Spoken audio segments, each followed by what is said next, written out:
తెలంగాణ బీజేపీలో ఏం జరుగుతోంది? పార్టీ శ్రేణులకే కాదు, ఢిల్లీ పెద్దలకు కూడా ఇక్కడ ఏం జరుగుతుందో తెలియటం లేదట. ఎన్నడూ లేని విధంగా పార్టీలో గ్రూపుల గోల ఎక్కువైందని టాక్ వినిపిస్తోంది. దీంతో తెలంగాణ కమలం పార్టీని చక్కదిద్దేందుకు హైకమాండ్ నేరుగా రంగంలోకి దిగింది. పార్టీ అగ్రనేతల్లో ఒకరైన బిఎల్ సంతోష్ హైదరాబాద్కు ఆకస్మికంగా వచ్చారు.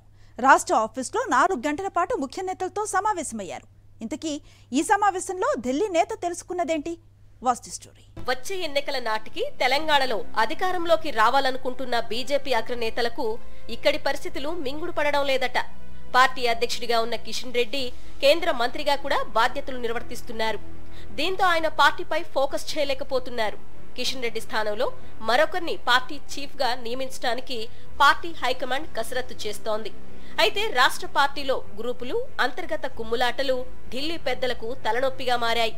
అసలు రాష్ట్ర పార్టీలో ఏం జరుగుతున్నదో వారికి తెలియటం లేదట. రాష్ట్ర నేతలు ఎవరికి నచ్చిన విధంగా వారు ఢిల్లీకి నివేదికలు ఇస్తున్నారు. ఇదంతా గందరగోళంగా కనిపిస్తుండటంతో రాష్ట్ర పార్టీ గురించి నివేదిక తెప్పించుకోవడానికి సంస్థాగత జాతీయ ప్రధాన కార్యదర్శి బిఎల్ సంతోష్ ను హైదరాబాద్ కు పంపించారు. రాష్ట్ర పార్టీ అధ్యక్షుడిగా కొత్త నేతను నియమించాల్సిన పరిస్థితుల్లో ఇక్కడి వ్యవహారాలు చక్కదిద్దడానికి నేరుగా రంగంలోకి దిగాల్సిన అవసరాన్ని కమలనాథులు గుర్తించారు. అందుకే పార్టీ అధ్యక్షుడు రాష్ట్ర ఇన్ఛార్జ్ కాకుండా నేరుగా సంస్థాగత వ్యవహారాలు చూసే ప్రధాన కార్యదర్శిని హైదరాబాద్ పంపించారు. 2028లో జరిగే ఎన్నికల్లో తెలంగాణలో కాషాయ జెండా ఎగరవేయాలన్నది కమలనాథుల టార్గెట్. అందుకు సమర్థవంతమైన నాయకత్వం కోసం వెతుకుతోంది. పార్టీకి కొత్త అధ్యక్షుడి కోసం చూస్తున్న సమయంలో రాష్ట్ర పార్టీలో కీలక నేతలు ఒకరిపై ఒకరు ఫిర్యాదులు చేసుకోవటం అధిష్టానానికి తలనొప్పి వ్యవహారంగా మారింది. పార్టీ గ్రౌండ్ రియాలిటీని తెలుసుకోవడానికి బిఎల్ సంతోష్ హైదరాబాద్ వచ్చి వెళ్లారని పార్టీ వర్గాలు చెబుతున్నాయి.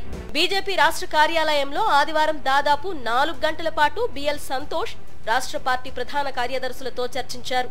రాష్ట్రంలో పార్టీ పరంగా ఏర్పాటు చేసుకున్న 38 జిల్లాల కార్యవర్గాల పనితీరు, బీజేపీ నుంచి గెలిచిన ప్రజా ప్రతినిధులు పార్టీ కోసం ఏం చేస్తున్నారనే వివరాలను తెలుసుకున్నట్లు సమాచారం. రాష్ట్రంలో పార్టీ చేపట్టబోయే కార్యక్రమాల యాక్షన్ ప్లాన్ అడిగి తెలుసుకున్నారు. కొత్త వారిని పార్టీలో ఇన్వాల్వ్ చేయడానికి ఏం చేస్తున్నారని రాష్ట్ర ప్రధాన కార్యదర్శులను బిఎల్ సంతోష్ అడిగినట్లు సమాచారం. గెలిచిన 8 ఎంపీ నియోజకవర్గాలతో పాటు ఓడిపోయిన 9 పార్లమెంటు నియోజకవర్గాల్లో పార్టీ తరపున ఎలాంటి కార్యక్రమాలు నిర్వహించారనే వివరాలను సేకరించారట.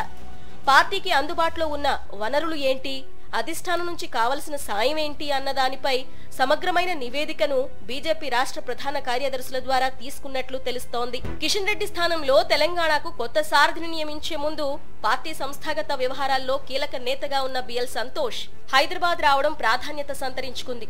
కాషాయ పార్టీలో ముదిరిన పాత కొత్త వివాదాన్ని పార్టీ హైకమాండ్ ఎలా పరిష్కరించబోతోంది? రాష్ట్ర పార్టీకి కొత్త అధ్యక్షుడి ఎంపికలో ఏమైనా ట్విస్టులు ఉంటాయా? బిఎల్ సంతోష్ నివేదిక ఎలా ఉండబోతోందనే చర్చ ఇప్పుడు బీజేపీ వర్గాల్లో ఆసక్తికరంగా సాగుతోంది.